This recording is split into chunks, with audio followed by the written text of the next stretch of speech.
Halo sahabat matematika, selamat bergabung kembali di channel Brain Mathematic Education.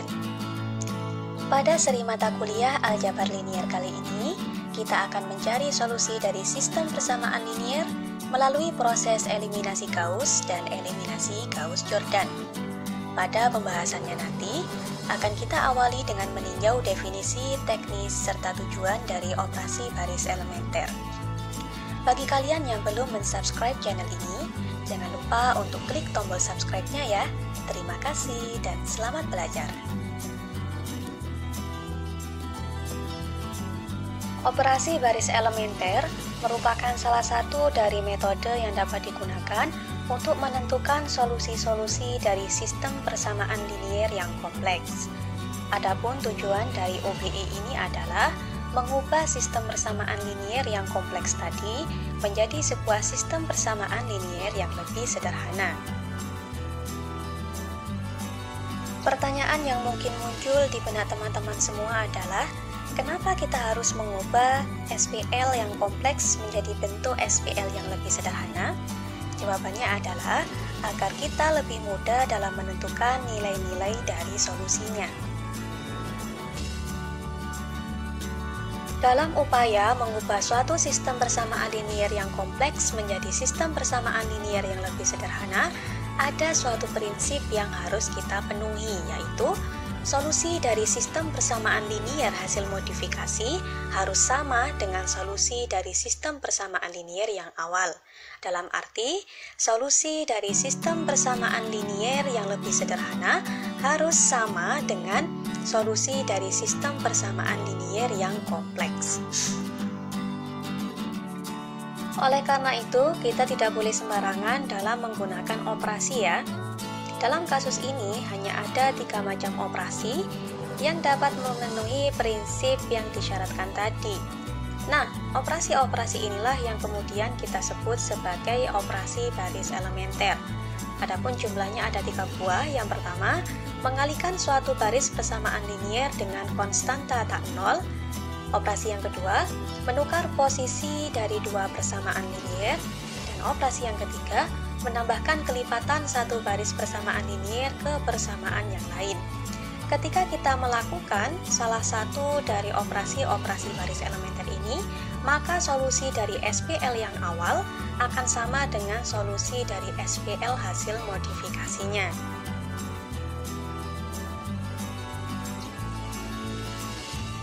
Agar teman-teman tidak bingung, di sini saya akan memberikan ilustrasinya ya. Misalkan saya punya sistem persamaan linier seperti ini. Di baris yang pertama saya punya persamaan X1 plus 3X2 plus 6X3 sama dengan 5. Di baris yang kedua saya punya persamaan 2X2 plus 4X3 sama dengan 0. Dan di baris yang ketiga saya punya persamaan X1 plus 5X2 plus 10X3 sama dengan 6. Dari sini kita tahu variabelnya adalah X1, X2, dan X3. Tugas kita adalah menentukan nilai dari X1, X2, dan X3. Caranya adalah kita ubah dulu persamaan linier ini menjadi persamaan linier yang lebih sederhana dengan menggunakan operasi-operasi baris elementer. Sekarang teman-teman perhatikan persamaan di baris yang kedua.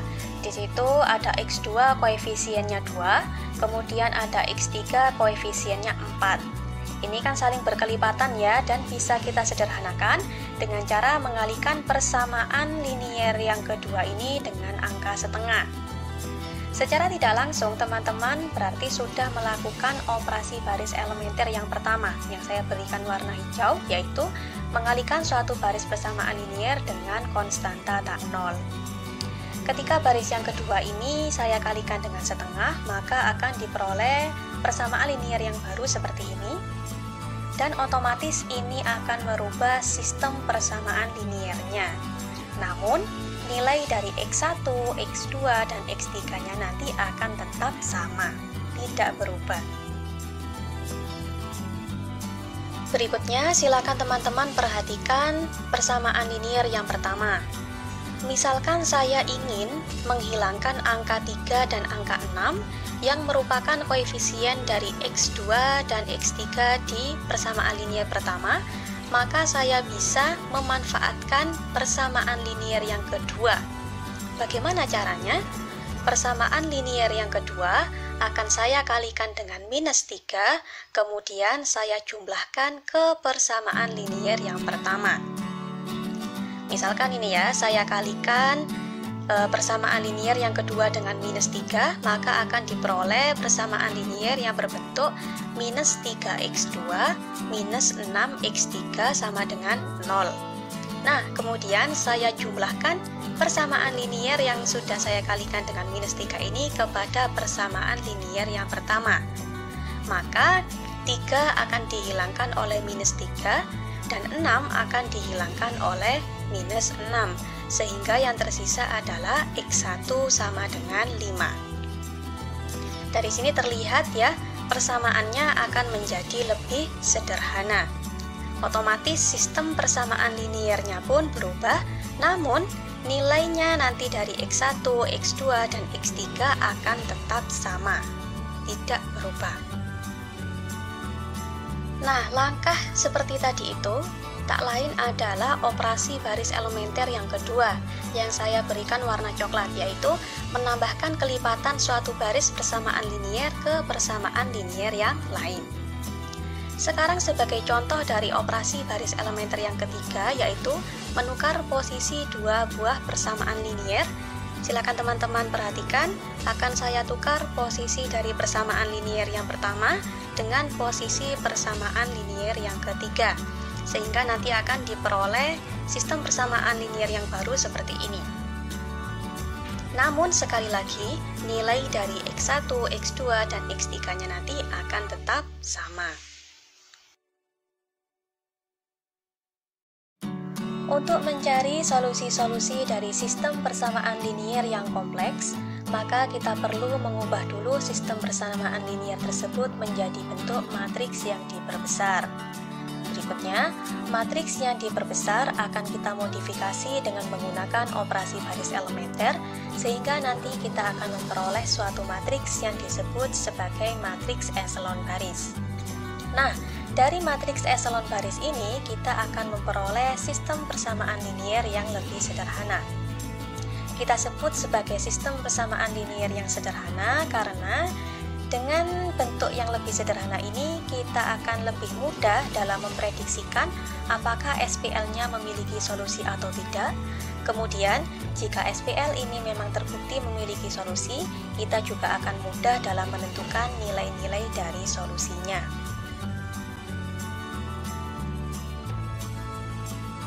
Karena sekarang kita bermainnya pada matriks, bukan pada sistem persamaan linier lagi, maka definisi dari operasi-operasi baris elementernya harus kita rubah. Operasi yang pertama didefinisikan sebagai mengalihkan satu baris matriks dengan konstanta tak nol. Operasi yang kedua didefinisikan sebagai menukar posisi dari dua buah baris pada matriks. Dan operasi yang ketiga didefinisikan sebagai menambahkan kelipatan satu baris matriks kepada baris yang lain.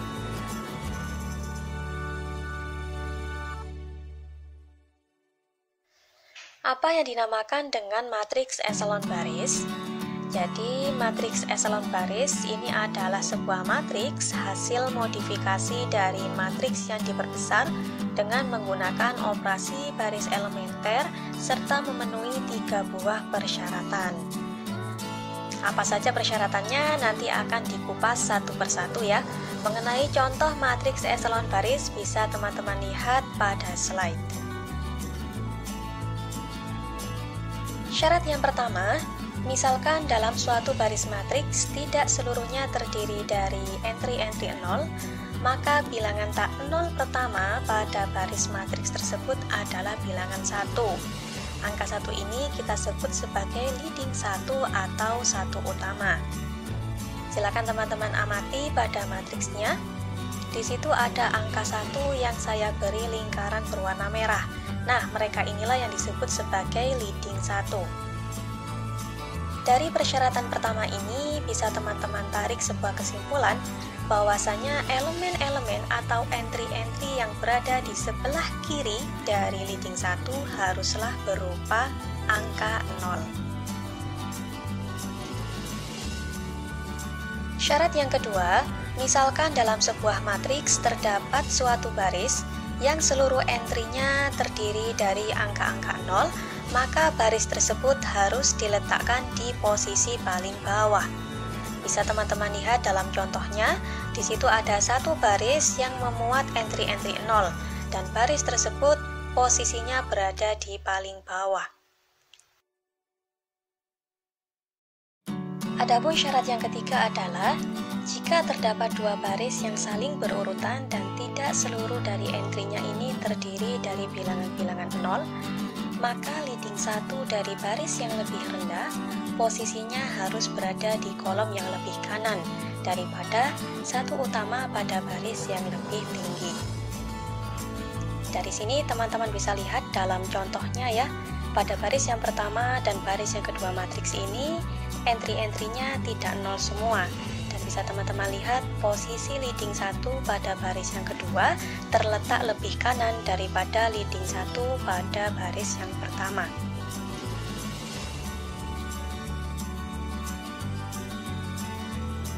Berikut adalah contoh-contoh dari matriks eselon baris. Disebut dengan matriks eselon baris karena matriks-matriks ini memenuhi 3 sifat matriks eselon baris. Yang pertama, misalkan dalam suatu baris tidak seluruhnya terdiri dari bilangan 0, maka bilangan tak 0 pertama di baris tersebut adalah angka 1, yang tadi kita sebut dengan leading 1 atau satu utama ya. Berikutnya, misalkan dalam suatu matriks itu ada suatu baris yang terdiri dari entry-entry 0 semua, maka baris tersebut akan diletakkan di posisi paling bawah. Dan yang terakhir, misalkan ada dua buah baris atau lebih yang berurutan dan tidak seluruhnya terdiri dari entry-entry 0, maka leading 1 pada baris yang lebih rendah akan berada di kolom yang lebih kanan daripada leading 1 pada baris yang lebih tinggi. Silakan teman-teman amati lagi ya. Secara sekilas bisa teman-teman amati, bentuk dari matriks eselon baris ini hampir mirip dengan matriks segitiga atas, di mana entry-entry di bawah leading 1 itu berupa angka 0 semua. Namun perbedaannya, untuk matriks segitiga atas bentuknya harus berupa matriks persegi, dan entry-entry dari diagonalnya tidak disyaratkan harus berupa angka 1. Sedangkan untuk matriks eselon baris, bentuknya tidak harus berupa matriks persegi, dan dalam setiap baris, bilangan tak 0 pertama harus berupa angka 1.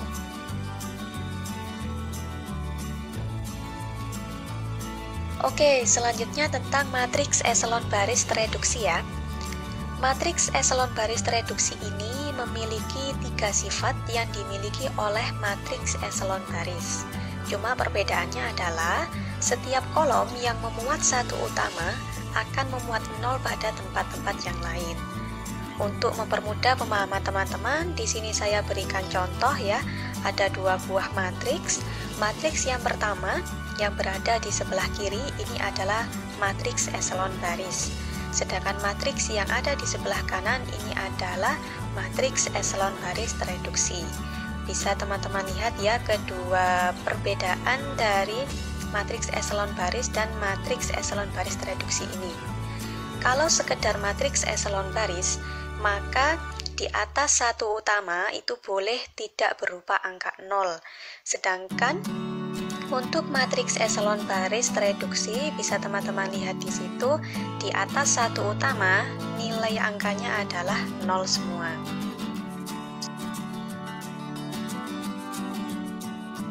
Operasi baris elementer yang kita lakukan pada matriks yang diperbesar sampai kita menghasilkan matriks eselon baris kita sebut sebagai proses eliminasi Gauss.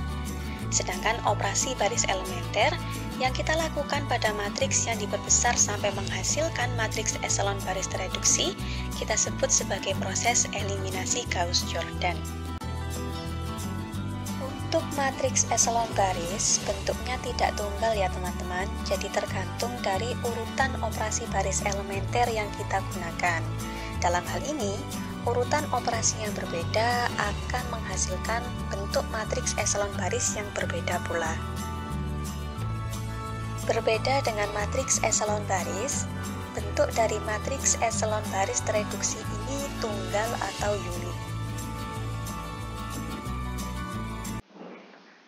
Oke teman-teman, kita sekarang latihan soal dulu ya. Jadi di sini saya punya SPL. SPL-nya di baris yang pertama ada persamaan linier 3x1 plus 2x2 min x3 sama dengan min 15, sampai dengan persamaan yang keempat yaitu minus 6x1 minus 4x2 plus 2x3 sama dengan 30. Nah, perintahnya adalah kita disuruh untuk mencari nilai dari x1, x2, dan x3 dengan menggunakan eliminasi Gauss-Jordan. Berarti SPL ini nanti akan kita bawa ya ke dalam bentuk matriks eselon baris tereduksi. Nah, untuk menjadi eselon baris tereduksi, berarti kita harus membawa dulu sistem persamaan linear ini ke dalam bentuk matriks eselon baris ya. Jadi ketika kita melakukan eliminasi Gauss-Jordan, itu kita sudah otomatis melakukan eliminasi Gauss di bagian awalnya. Seperti itu. Oke, kita langsung masuk ke pembahasannya ya. Seperti biasa, langkah awal yang harus kita lakukan untuk menyelesaikan atau mencari nilai-nilai solusi dari sistem persamaan linear dengan menggunakan eliminasi Gauss-Jordan adalah dengan merubah sistem persamaan linearnya ke dalam bentuk matriks yang diperbesar. Caranya adalah kita masukkan ya koefisien-koefisien dari variabel-variabelnya beserta dengan konstantanya. Sehingga kita peroleh bentuk matriks yang diperbesarnya seperti ini.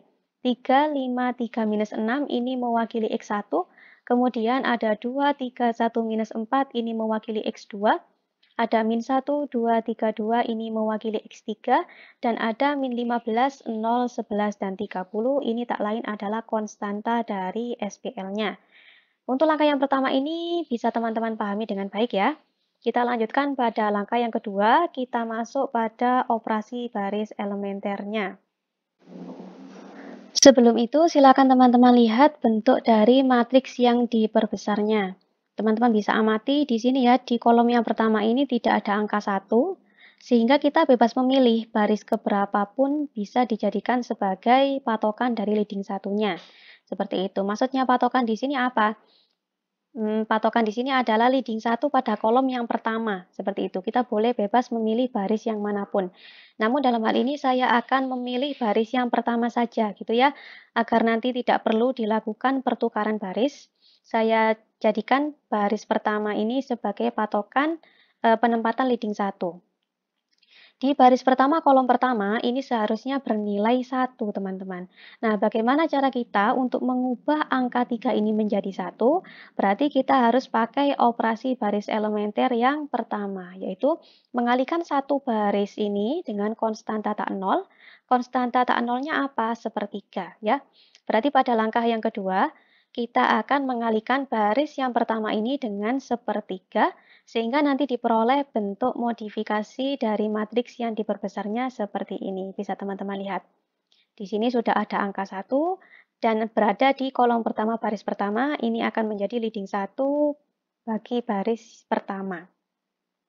Bisa dipahami ya?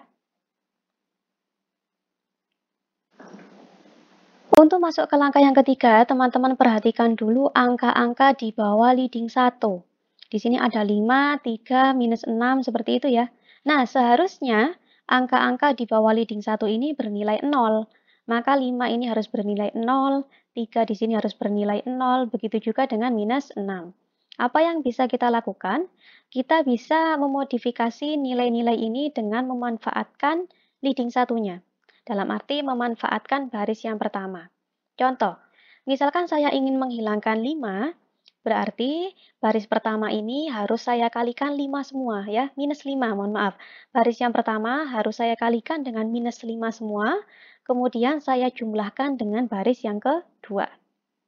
Untuk menghilangkan angka 3 di sini, berarti kita harus mengalihkan baris pertama ini dengan minus 3, kemudian kita jumlahkan dengan baris yang ketiga. Dan untuk menghilangkan angka minus 6 yang di sini agar dia menjadi 0, maka baris yang pertama ini harus saya kalikan dengan 6, semuanya ya dikalikan dengan 6, kemudian dijumlahkan ke baris yang keempat. Sehingga nanti akan kita peroleh bentuk dari matriks modifikasinya seperti ini, teman-teman. Ini adalah matriks hasil dari langkah yang ketiga. Ada 3 macam operasi baris elementer yang kita gunakan ya. Yang pertama adalah mengalihkan baris pertama dengan minus 5, kemudian menjumlahkan dengan baris yang kedua. Kemudian operasi baris elementer yang kedua adalah kita mengalihkan baris yang pertama dengan minus 1, kemudian menjumlahkan hasilnya dengan baris yang ketiga. Sedangkan operasi baris elementer yang ketiga adalah kita mengalihkan baris yang pertama dengan 6, kemudian kita jumlahkan hasilnya dengan baris yang keempat. Sehingga diperoleh bentuk modifikasi matriks yang diperbesarnya menjadi seperti ini sekarang. Oke, kira-kira bisa dipahami ya teman-teman ya. Berikutnya silakan teman-teman perhatikan matriks yang ini tadi, hasil dari langkah yang ketiga. Kita sudah punya leading 1 pada baris yang pertama. Namun, kita belum punya leading 1 pada baris yang kedua, ya kan?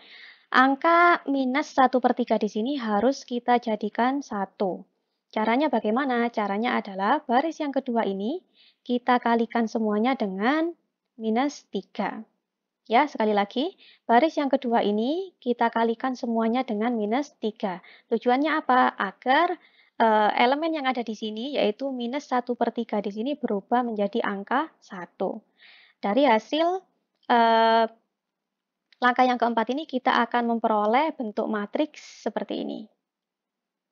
Bisa dipahami ya, silakan nanti sambil ditelaah lebih lanjut. Kita masuk pada langkah yang kelima.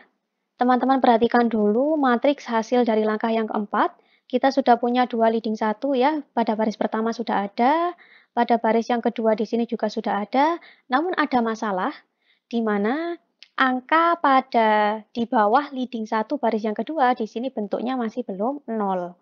Berarti kita harus memodifikasi ini ya, sekiranya nanti baris yang ketiga untuk elemen pada kolom yang keduanya ini nanti bernilai 0. Bagaimana caranya? Caranya adalah kita kalikan baris yang kedua ini dengan angka 1, kemudian kita jumlahkan ke baris yang ketiga. Bisa dipahami ya? Baris yang kedua saya kalikan dengan 1, kemudian kita jumlahkan ke baris yang ketiga, sehingga nanti dari langkah 5 ini akan diperoleh matriks modifikasinya seperti ini. Berikutnya teman-teman perhatikan dulu matriks hasil dari langkah yang kelima. Di sini sudah ada leading 1 ya pada baris pertama, pada baris yang kedua juga sudah ada leading 1. Nah, pada baris yang ketiga kita belum memiliki leading 1. Angka minus 7 di sini harus kita ubah menjadi angka 1. Bagaimana caranya? Berarti baris yang ketiga ini semuanya harus kita kalikan dengan min 1/7. Sehingga nanti dari langkah yang keenam akan diperoleh bentuk matriks seperti ini.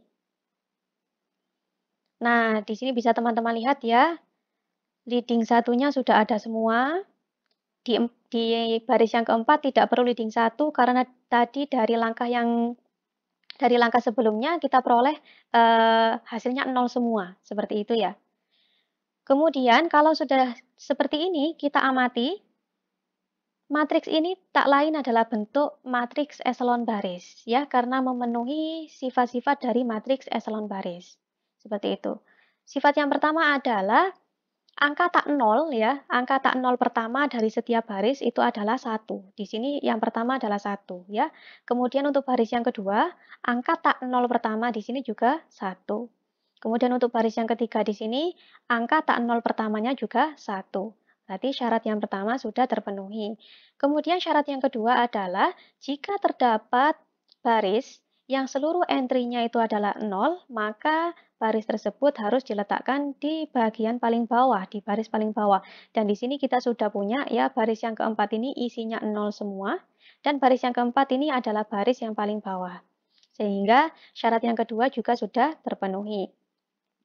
Kemudian syarat yang ketiga, misalkan ada dua buah baris yang saling berurutan, ya, misalkan 1 dan 2, kemudian 2 dan 3. Nah, posisi dari leading satunya untuk baris yang lebih rendah gitu ya, itu harus lebih ke kanan. Contohnya, misalkan ada baris 1 dan baris kedua, maka leading 1 dari baris yang kedua itu harus berada di kolom yang kedua di sini. Seperti itu. Kemudian di sini ada 2 dan 3 ya. Posisi dari leading 1 baris yang ketiga lebih ke kanan daripada posisi dari leading 1 baris yang kedua. Maksudnya seperti itu. Nah, dari sini berarti 3 sifat dari matriks eselon baris sudah terpenuhi. Proses ya, mulai dari memodifikasi matriks yang diperbesar sampai menjadi matriks eselon baris ini kita sebut sebagai proses eliminasi Gauss. Nah, untuk matriks eselon baris yang seperti ini, bentuknya tidak tunggal ya teman-teman, tergantung dari urutan operasi baris elementer yang teman-teman lakukan.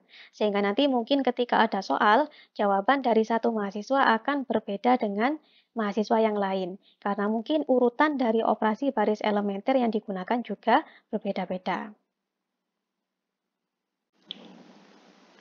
Oke, selanjutnya kita akan lanjutkan ke proses eliminasi Gauss-Jordan-nya, berarti merubah dari bentuk eselon baris menjadi eselon baris tereduksi. Kalau di proses eliminasi Gauss, kita bekerja dari atas ke bawah, kemudian dari sebelah kiri ke kanan, maka ketika kita merubah dari bentuk eselon baris menjadi eselon baris tereduksi, kita kerjanya dari bawah ke atas, kemudian dari sebelah kanan ke kiri. Seperti itu ya. Kita tinjau dari leading 1 di baris yang ketiga. Syarat dari matriks eselon baris tereduksi adalah dalam satu kolom, ya, dalam satu kolom seperti ini, selain dari leading 1 harus bernilai 0. Berarti minus 11 di sini harus 0, kemudian minus 1/3 di sini juga harus 0. Caranya bagaimana? Kita manfaatkan baris yang ketiga. Kita manfaatkan baris yang ketiga. Untuk menghilangkan angka minus 11 di sini, kita bisa mengalihkan ya 1 di sini dengan angka 11. Maksudnya baris yang ketiga ini dengan angka 11. Kita kalikan dengan angka 11, kemudian kita jumlahkan dengan baris yang kedua. Untuk menghilangkan minus 1/3 di sini, kita bisa mengalihkan baris yang ketiga ini dengan sepertiga, kemudian kita jumlahkan dengan baris yang pertama. Sehingga nanti dari langkah yang ketujuh akan kita peroleh bentuk matriksnya seperti ini, teman-teman. Nanti bisa teman-teman cek sendiri ya, silakan dihitung sendiri. Berikutnya, untuk leading 1 dari baris yang ketiga sudah tidak ada masalah ya, jadi angka-angka di atas maupun di bawah dari leading satunya sudah bernilai 0. Sekarang kita beranjak ke leading 1 pada baris yang kedua. Teman-teman bisa lihat bahwa di atas leading 1 nilainya belum 0. Berarti 2/3 di sini harus kita nolkan. Caranya kita memanfaatkan baris yang kedua. Baris yang kedua ini kita kalikan dengan minus 2/3, kemudian kita jumlahkan ke baris yang pertama. Sehingga nanti dari langkah yang ke-8 ini kita akan memperoleh bentuk matriks eselon baris tereduksi seperti ini. Apakah yakin bahwa ini adalah bentuk matriks eselon baris tereduksi? Kita cek ya. Setiap kolom selain dari leading 1 nilainya harus 0. Ini kolom yang pertama sudah ya, kolom yang kedua juga sudah, kolom yang ketiga juga sudah. Seperti ini, berarti sudah terpenuhi. Nah, kemudian bagaimana cara kita mencari solusinya? Teman-teman ingat lagi bahwa kolom yang pertama ini mewakili X1, kemudian kolom yang kedua ini mewakili X2, dan kolom yang ketiga di sini mewakili X3. Sehingga bisa kita tuliskan 1 dikalikan X1 sama dengan min 4. Sehingga di sini diperoleh X1 sama dengan minus 4. Kemudian yang di sebelah sini, ini mewakili X2 ya. Berarti 1 dikalikan dengan X2 sama dengan 2. Kita peroleh di sini X2-nya sama dengan 2. Kemudian yang di sini, ini mewakili X3. X3 kita kalikan dengan 1 sama dengan 7. Berarti X3-nya adalah 7. Kita peroleh hasil yang di sini ya, solusinya X1 sama dengan minus 4, X2 sama dengan 2, dan X3-nya sama dengan 7. Nah, untuk memastikan apakah solusi ini benar, maka teman-teman bisa melakukannya dengan mengganti nilai dari X1, X2, dan X3 di dalam sistem persamaan linearnya. Silakan teman-teman hitung apakah nanti hasil yang ada di sebelah kiri sama dengan nilai dari konstantanya. Dan ini ya, setelah dicek ternyata hasilnya benar.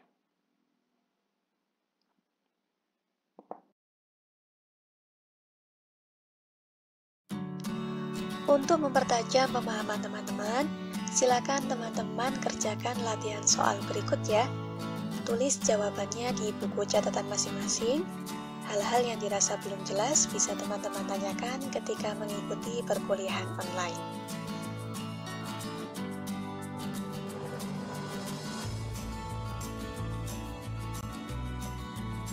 Oke teman-teman, cukup sekian pembahasan dalam video kali ini. Meskipun sedikit, semoga banyak membawa manfaat bagi kita semua. Nantikan video-video kami selanjutnya ya. Jangan lupa tekan tombol like dan subscribe-nya. Terima kasih.